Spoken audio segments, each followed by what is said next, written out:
دوسری جانب سنی اتحاد کونسل نے درخواست ضرور دی ہے پریزائڈنگ افسر کو جنہوں نے کل حلف پنجاب اسمبلی میں لیا. وہ کہتے ہیں کہ وہ اسٹرینجر ان دا ہاؤس ہیں، یعنی اجنبی ہیں، ان کا حق آئینی اور قانونی نہیں ہے، لیکن ظاہر ہے ان کی بات کون سنے گا. دلچسپ معاملہ ہم نے پارلیمنٹ میں دیکھا جہاں پر سینیٹر اور قومی اسمبلی کے ارکان ووٹ ڈال رہے ہیں. اور عباس بی پی سینیٹر ہیں، وہ بتا چکے ہیں کہ کس طرح ان کے ساتھ سلوک کیا گیا اور جماعت کو چھڑوایا گیا. آج جسٹس عامر فاروق جو اسلام آباد ہائی کورٹ کے چیف جسٹس ہیں، وہاں پہ وہ پریزائڈنگ افسر کے فرائض سر انجام دے رہے ہیں، تو ان کے سامنے اون عباس بی پی اور سینیٹر فیصل جاوید نے عمران خان زندہ باد کے نعرے لگائے. سنی اتحاد کونسل کے ارکان ایوان میں عمران خان کو رہا کرو کے نعرے لگاتے دکھائی دیے. پھر کل سینیٹر اعجاز چودھری کے پروڈکشن آرڈر جاری کیے گئے، اس کے باوجود ان کو ایوان میں آج پیش نہیں کیا گیا، اور آج ایوان کے اندر ان کا نام بھی پکارا گیا، لیکن وہ ایوان میں کیسے ووٹ ڈالتے جب وہ موجود ہی نہیں تھے. اس وقت بھی نعرے لگے. تو آپ اندازہ کر لیں کہ کس طرح کا گھٹن زدہ ماحول ہے جہاں پر ایوان کے منتخب نمائندوں کو ووٹ اس لیے نہیں ڈالنے دیا جا رہا کیونکہ طاقتوروں کی یہ منشا ہے. فیصلہ ساز اپنی انا کی تسکین کے لیے اس لیول تک گر چکے ہیں. دوسری طرف انہی کے ترجمان جو ٹی وی پر آ کر بیٹھتے ہیں، جو ان کے حوالے سے خبریں دیتے ہیں، دھمکیاں بھی دیتے ہیں، فیصل واڈا، وہ اس وقت کسی سیاسی جماعت میں نہیں ہے، فیصل واڈا کے پاس کوئی عہدہ نہیں ہے، لیکن اس کے باوجود وہ ہر ٹی وی پہ بیٹھتے ہیں. اس کی وجہ وہ تھپکی ہے، وہ طاقتوروں کا آشیرواد ہے جو انہیں حاصل ہے. اب فیصل واڈا ایک بات کر رہے ہیں، وہ پہلے بھی کہتے رہے کہ بلے کا نشان نہیں ہوگا، اور بلے کا نشان نہیں تھا. اب وہ کہتے ہیں کہ یہ حکومت چل نہیں پائے گی. ان کے مطابق 2 سال بھی مشکل ہیں.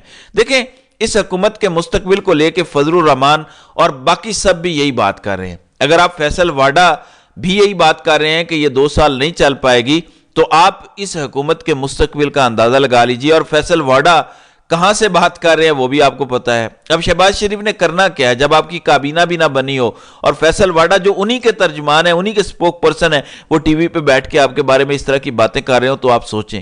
دوسری جانب نواز شریف نے بھی آج آصف زرداری کو ہی ووٹ کیا ہے. شریف خاندان اور زرداری خاندان بنیادی طور پر ان کا سروائیول ایک ساتھ ہے.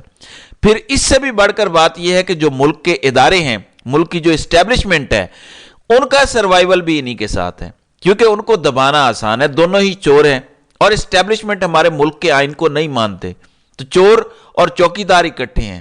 اب کیا کیا گیا لاہور میں؟ جس طرح نواز شریف کو جتوایا گیا وہ آپ کو پتا ہے.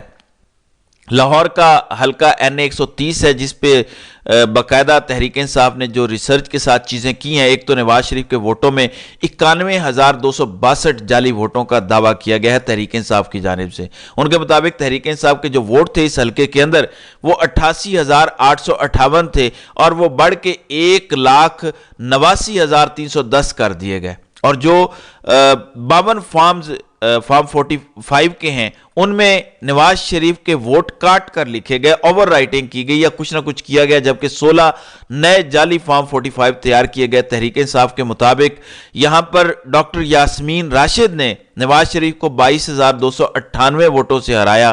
377 پولنگ سٹیشنز میں سے 279 میں ڈاکٹر یاسمین راشد کو 27,763 ووٹوں کی لیڈ ملی. 106 پولنگ سٹیشنز میں نواز شریف کو صرف 5,465 ووٹوں کی لیڈ ملی، اور 2 پولنگ سٹیشنز پر دونوں کے برابر کے ووٹ نکلے. لیکن آخر میں ہوا کیا؟ آخر میں ہوا یہ، جب ان کو جتانا تھا تو فارم 47 کے ذریعے یہ سب کچھ کیا گیا. پھر مخصوص نشستوں والی 2 نمبری کی گئی. تحریک انصاف نے پشاور ہائی کورٹ سے رجوع کیا تھا، لیکن اس کے باوجود یہ سب ہوا. رؤف حسن کہہ رہے ہیں کہ وہ مخصوص نشستوں پر سپریم کورٹ جائیں گے، اور ان کے مطابق پٹیشن تیار ہے. وہ کل جاتے ہیں یا منڈے کو جاتے ہیں، یہ پتہ چلے گا. ناظرین کرام، صدارتی الیکشن 1 سائیڈڈ الیکشن ہے. آپ نے فارم 45 لوگوں کو ہرا دیا، فارم 47 کی بنیاد پر ایوان بھر دیے، پھر مخصوص سیٹیں جو سنی اتحاد کی تھیں وہ بھی چھین لیں. دوسری جانب جے یو آئی جو آج اس الیکشن کا بائیکاٹ کر رہے ہیں، اگر آپ گورنمنٹ کے ساتھ نہیں تھے تو آپ کو کم از کم اپوزیشن کو ووٹ کرنا چاہیے تھا تاکہ ایک امپیکٹ ڈلتا. اب ہم نے اس الیکشن میں کیا چیز دیکھی ہے؟ نگرانوں کو نوازا گیا، سرفراز بگٹی کو وزیر داخلہ سے اٹھا کر نگران وزیر اعلیٰ ایک صوبے کا لگایا گیا، انوار الحق کاکڑ اور محسن نقوی کو بھی اوپر لا رہے ہیں، جبکہ پیپلز پارٹی اور نون لیگ نے انتخابی اصلاحات پر اتفاق کیا ہے کہ آئندہ سے نگران سسٹم نہیں چلے گا بلکہ نگران سیٹ اپ کی جگہ پہ وزیر اعظم ہی کنٹینیو کرے گا۔ لیکن یہ ان جگہوں پر ہوتا ہے جہاں پر الیکشن کمیشن آزاد ہو، جہاں پہ مداخلت نہ ہو، لیکن یہاں پہ تو لیول پلینگ فیلڈ بھی چھین لی جاتی ہے، یہاں پر تو نشان چھین لیا جاتا ہے، تو یہاں پر اس طرح کا کام نہیں چلے گا کیونکہ یہاں پر تو چور اور چوکیدار آپس میں ملے ہوئے ہیں۔ تو ناظرین کرام، آپ کی اس ویڈیو کے حوالے سے کیا رائے ہے؟ آپ اپنی رائے کا اظہار کامنٹ سیکشن میں ضرور کیجیے گا۔